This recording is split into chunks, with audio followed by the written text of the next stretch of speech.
늘 제 글 속에서 악역을 맡아오신 아버지에게 미안한 마음이 있었습니다. 그 미안한 마음이 이 편지 한 장으로 대신할 순 없겠지만 안 쓰면 죄책감이 더 깊어질까 두려워 씁니다. 이번에도 역시 아버지보다는 저를 위해서네요. 엊그제는 아버지가 돌아가신 지 2주기가 되는 날이었습니다. 타국에 있는 형제들을 제외하고 모두 모여 즐거운 한때를 가졌습니다. 만약 오셨다 가셨다면 그 모양새를 보고 참 좋아라 하셨을 텐데. 잠시 그 생각에 마음이 숙연해지기도 했습니다. 이 세상에서 제가 가장 가혹했던 사람은 아버지, 당신이었습니다. 어려서는 가혹한 제 행위에 엄청나게 타당한 이유들이 있다고 믿었습니다. 바람을 손에 꼽을 수 없을 만큼 많이 피웠다. 어려선 얼굴 보기가 힘들게 다른 집에서 다른 여자와 살림을 차렸다. 내가 아는 여자만 해도 5손가락이 넘고 얼굴을 본 여자도 서너시였다. 그 여자 중 어느 여잔 우리 집에 버젓이 찾아와 엄마 옆에서 자고 간 날도 있다. 그 여자 중 누구는 형제들과 머리채를 잡고 싸웠다. 한 번도 돈을 많이 벌어오신 적이 없다. 그렇다고 적은 돈이라도 다달이 준 적도 내 기억은 없다. 부지런한 엄마에 비해 너무도 게으르다. 욕실이 없던 예전엔 겨울이면 방에서 왕처럼 세수를 하고 면도를 하셨다. 단 한 번도 나를 사랑한다고 말한 적이 없다. 엄마에게도 자식에게도 미안하다고 고백을 한 적이 없다. 엄마에게 했었는지는 모르겠다. 짐작건대 안 했을 것으로 단정할 근거가 많다. 얼굴은 몰라도 다른 여자에게서 자식을 봤다. 다른 여자의 자식 때문에 우는 모습을 보였다. 생색을 잘 낸다. 허세와 허풍이 세다. 노씨인 게 싫다. 성씨 개명을 하고 싶다. 저는 정말 아버지 당신이 미웠습니다. 그래서 집에서 즐거이 텔레비전을 보다가도 당신이 들어오면 갑자기 싸늘해져선 벌떡 일어나 방 안을 나가며 문짝이 떨어져 나가게 쾅 소리를 냈었습니다. 밥상머리에서 고개 들어 아버지 얼굴을 본 적도 없었지요. 또 말마다 가시를 달아 당신 속을 긁는 건 얼마나 신이 났었는지. 제가 힘이 세지고 당신이 늙어가면 갈수록 강도는 더욱 세졌습니다. 친구 아버지 누구가 바람을 폈는데 걔 엄마가 이혼을 했대. 잘한 짓이지. 남자가 능력이 없으면 그게 남자야? 담배 피울 땐 창문을 열라고요. 밥 먹을 때 쩝쩝거리는 소리 좀 내지 말라고요. 아버지 물은 아버지가 떠다 드셔. 허풍 좀 떨지 마요. 내 성격이 이상하다고요? 아버지 닮아서 그렇지. 그냥 대충 드셔요. 무슨 반창 투정을. 죄의식도 없었고 후회도 없었습니다.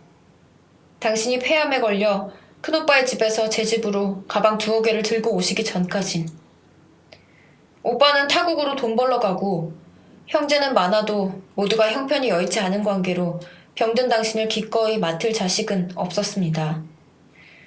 말로는 모두 다 내가 하마 했지만 같은 자식의 입장에서 솔직히 당신이 짐스러운 존재라는 걸 저는 알고 있었습니다. 그래서 마지못해 제가 모신다고 했죠. 그때 제 마음속엔 의무감보단 그래 붙어보자는 마음이 더욱 컸더랬습니다. 우리 2사람이 화해를 하든 처절한 복수극을 하든 어쨌든 저는 당신과 끝장을 보고 싶었습니다. 쓰는 드라마마다 내내 가족의 이해를, 사랑을 말하는 제게 당신은 당신의 종양처럼 명치 끝에서 두툼하게 자리하고 있었으니까요. 당신을 집으로 모시고 온 날부터 저는 아버지 감사합니다. 있는 그대로 감사합니다. 라는 기도문을 가지고 늘 하던 108배를 무려 3배씩 늘려가며 절을 했습니다. 당신을 향해 하는 참회가 108배로는 어림없다 여겼습니다. 그러나 한 배 한 배 할 때마다 참회는커녕 너무나 당신을 미워하는 게 합당한 이유들만 떠올랐습니다. 하루는 절을 할 때 사용하는 염주를 내팽개치며 마저 미워하고 말 거야 소리치며 운 날도 있었더랬습니다. 이 글을 당신이 읽는다면 얼마나 서운할까요? 그래도 너무 저를 나무라진 말아주십시오. 그래도 다시 염주를 주워들고 당신을 이해하기 전엔 그 어디로도 당신을 보내지 않겠다고 머리 숙였더랬으니까요. 하기 싫은 숙제 같은 당신과 함께한 3년 반 세월이었습니다.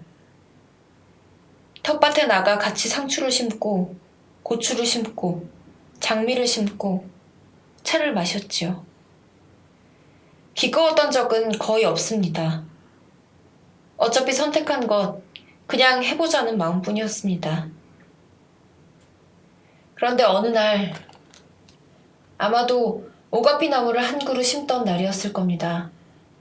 한여름이었고 땀을 흘린 당신과 저는 작은 그늘에서 차를 한잔 했습니다. 그때 불쑥 제가 물었습니다.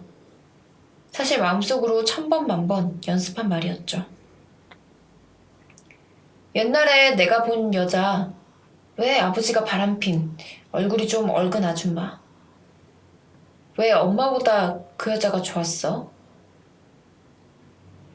당신이 웃으며 말했습니다. 네 엄마가 제일로 좋았어. 제가 말했습니다. 그렇게 엄마가 좋은데 그 여자를 왜 만나? 당신은 말없이 웃으며 일어나 다시 텃밭으로 가서 마저 나무를 심고 풀을 뽑았습니다. 참 초라하게 굽은 등으로. 그때 처음으로 그런 생각이 들었습니다. 내가 저렇게 초라하게 늙을 대로 늙어버린 사람에게 지금 무슨 짓을 하는가. 다른 날 같으면 웬 센치한 감정하고 일어섰을 텐데 그때는 웬일인지 그러지 않았습니다. 우리에게 남은 몇 달이 처음으로 적다고 느낀 순간이기도 했습니다. 그날 당신의 말은 당신의 타고난 유머 감각에 비하면 뭐 그다지 별다를 것도 없었는데 생각해보니 저는 무지도 당신과 화해를 하고 싶었나 봅니다. 맥없이 엄마를 제일로 사랑했던 그 한마디에 좌초된 걸 보면 이후 저는 종종 당신의 손을 잡고 얼굴을 만지고 했습니다.